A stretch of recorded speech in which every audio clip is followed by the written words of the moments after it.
आदाब दोस्तों, ये चैनल किसी भी धर्म या जाति को झूठा साबित करने की कोशिश नहीं करता, बस झूठे दावे और इलॉजिकल क्लेम्स को जो लोग अपनी नासमझी और लिमिटेड अक्ल से करते हैं, उन्हें डिबंक करने की कोशिश करता है।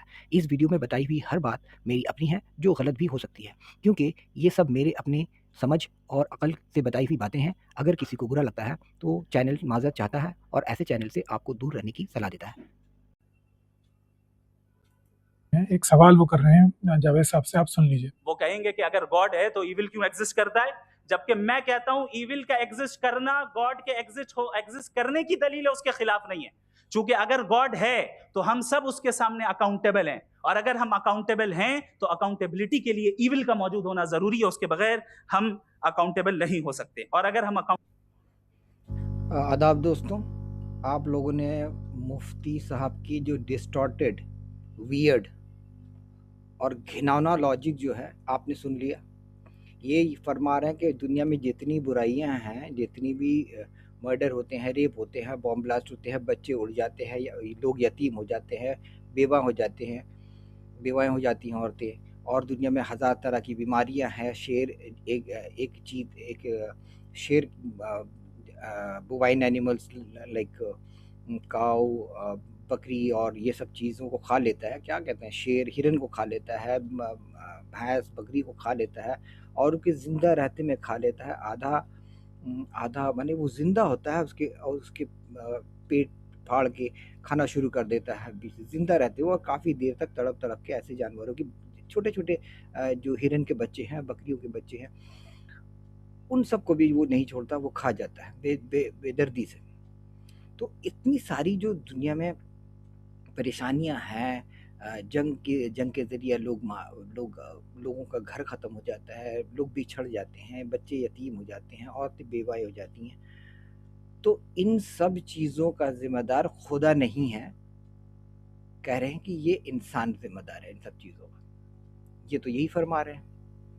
मुझे समझ में नहीं आ रहा है कौन है ये लोग, कहाँ से निकलते हैं, किस बिल से निकल रहे हैं, कौन से प्राणी हैं, एक खाते क्या है, रहते क्या है, कैसे हैं, कहाँ रहते हैं ये लोग, ये कौन प्राणी है, ये इंसान है या मुझे आप लोग कमेंट में बताएं कि ये इंसान ही है तो, या कुछ मैं गलतफहमी मुझसे हो रही है कि भाई मैं कुछ और समझ रहा हूँ, मैं से इंसान समझने की गलती कर रहा हूँ, मैं ही हमारी नज़र कमज़ोर हो गई है, हमें चश्मे की ज़रूरत है ना क्या। ये इंसान है या कोई और प्राणी है, मुझे मुझे आप ये करें, वैलिडेट करें इससे पहले, तब मैं आगे बात करूँगा। वैलिडेट करें, ये प्राणी जो है ये इंसान ही है या कोई दूसरा जीव है। दुनिया में जितनी परेशानी, मतलब ये हुआ कि बच्चे पैदा ये करेगा और जिम्मेदारी इसके पड़ोसी ठहराएगा कि भाई तुम जिम्मेदार हो। इसके इसके इस लॉजिक के हिसाब से यही होगा। ये अपनी बीवी के साथ सोहबत करेगा, बच्चे पैदा होंगे, और बच्चे जब पैदा हो जाएंगे तो ये कहेगा आप पड़ोसी जिम्मेदार है। कहने का मतलब तो वही है। ये अल्फाज मेरे हो सकता है कि ठीक नहीं है, एग्जाम्पल एनालॉजी जो है वो गलत है, लेकिन कहने का मतलब अभी तो मुझे वही एनालॉजी याद आ रहा है। क्या मतलब है, यही तो मतलब है इसका कि खुदा ने हमें तख्लीक की, खुदा ने हम सबको पैदा किया, हमारे अंदर अच्छाई और बुराई सारी उसकी तरफ से है। कुरान में बार बार भी लिखा कि हिदायत तुम हमारी तरफ से है, अल्लाह की तरफ से हिदायत है, अल्लाह की तरफ से गुमराही है। वही लोगों को दिल को सिया कर देता है, वही हिदायत देता है, वही गुमराही देता है। इनके किताब के हिसाब से भी वही हो रहा है। शायद अपनी किताब ही नहीं पढ़ते होंगे शायद, और कह रहे हैं कि दुनिया में जितनी बुराइयां हैं जो खुदा ने तख्लीक किया, खुदा एक परफेक्ट बीइंग है, तो परफेक्ट बीइंग तो परफेक्ट चीज़ क्रिएट करेगा ना भाई, अच्छी चीज़ क्रिएट करेगा। जो परफेक्ट है वो परफेक्ट से इम्परफेक्ट चीज़ कैसे निकल सकती है, एक मुकम्मल और अच्छी चीज़ से गंदी चीज़ कैसे निकल सकती है, बताइए। एक खुदा जब परफेक्ट है तो परफेक्ट बनाएगा, इतने इम्परफेक्ट वर्ल्ड क्यों बनाएगा जहाँ पे इतनी ज़्यादा शदीद किस्म की बुराइयां हैं, शदीद किस्म की बुराइयां।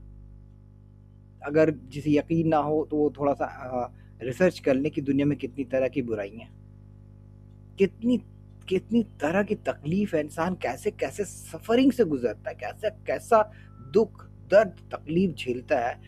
वो ये कह रहा है कि उन तमाम दुख दर्द तकलीफ का जिम्मेदार ये इंसान ही है, ये खुद है। टोपी वाला दाढ़ी वाला प्राणी ये इंसानों को ठहरा रहा है, ये इंसान नहीं है, जाहिर सी बात है, इंसानों को जिम्मेदार ठहरा रहा है।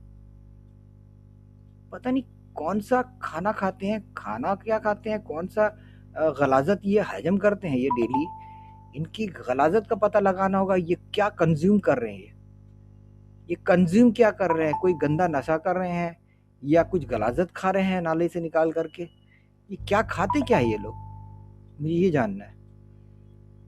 दुनिया, अब देखिए, खुदा अगर क्रिएट किया होता इस धरती को तो सिर्फ जितने भी जानवर हैं, पहले तो ये मैं ये बता दूं कि देखिए दुनिया में जितने भी जानदार हैं, जितने भी जानदार हैं, वो सारे के सारे जानदारों का पेट तभी भरता है जब दूसरे जानदार को वो मार डालते हैं, तभी। यानी हम अगर पेड़ पौधे भी खाएं तो हमें पेड़ पौधों को कत्ल करना पड़ेगा, तभी हमारा पेट भरेगा। और दुनिया में कोई ऐसा जानवर नहीं है जो दूसरा किसी जानदार चीज को ना खाता हो, with only one exception, what that is plants and trees. Green plants and trees एक वाहिद जानदार है जो किसी दूसरे जानवर को या जानदार को नहीं मारता है, नहीं मारता है, फिर भी उसका पेट भरता है। क्यों?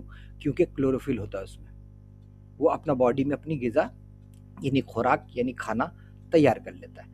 खुदा को क्या तकलीफ होती अगर वो खुदा क्रिएट करता, एक परफेक्ट बीइंग होता है, एक ऑल वाइज होता, वो सारे जानदारों के जिस्म में थोड़ा सा क्लोरोफिल डाल देता, या हो सकता वो ऐसी चीज़ें खाता जैसे पत्थर होते हैं, रेत होते हैं, या पानी होते हैं, जो बेजान चीज़ें जिनमें जान नहीं है, उन सबको हम कंज्यूम करने की सलाहियत दे देता। बात खत्म होगी, तो वो तो हर चीज़ पर कादिर है। लेकिन क्लोरोफिल डाल नहीं पाया, हर जानदार के जिस्म में क्लोरोफिल डालने भूल गया वो, और वो जब क्लोरोफिल डालने भूल गया, अब नतीजतन क्या होता है कि हर जानदार दूसरे जानदार को मार के ही पेट भरता है। तो ये एक प्रॉब्लम ऑफ इविल है। ये प्रॉब्लम ऑफ इविल का जिम्मेदार ये मनहूस इंसानों को ठहरा रहा है। मनहूस प्राणी जो है ये इंसानों को ठहरा रहा है कि हम सब इंसान जिम्मेदार हैं कि शेर जो है एक बकरी को खा जाता है, उस छोटे छोटे बच्चे को खा जाता है और उसकी जिंदा रहते में खाना शुरू कर देता है, जबकि वो पूरी तरह से मरता नहीं है। उसका भी जिम्मेदार हम इंसान हैं। बॉम्ब ब्लास्ट होता है, जंगो जदल होता है, बच्चे मारे जाते हैं, बच्चे कांप रहे होते हैं, उसके जिम्मेदार हम हैं। दूसरे कंट्री, दो अलग ममालिक आपस में लड़ रहे हैं, हम कैसे जिम्मेदार हुए? ठीक है। और वो लड़ाई भी इस वजह से होता है कि मजहब की वजह से, कि ये मेरा मजहब का ज़मीन है, ये मेरे मजहब का ज़मीन है। ज़मीन की कमी अगर ना होती, ऊपर वाला चाहता तो ज़मीन की कमी ना होती, पानी की कमी ना होती, जंगो जदल कभी ना होता।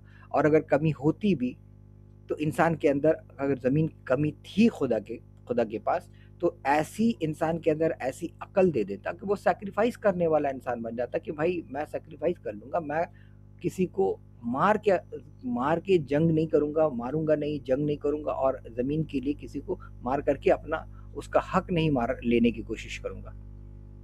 अगर ये जो पावर का जो नशा है, ये पावर की जो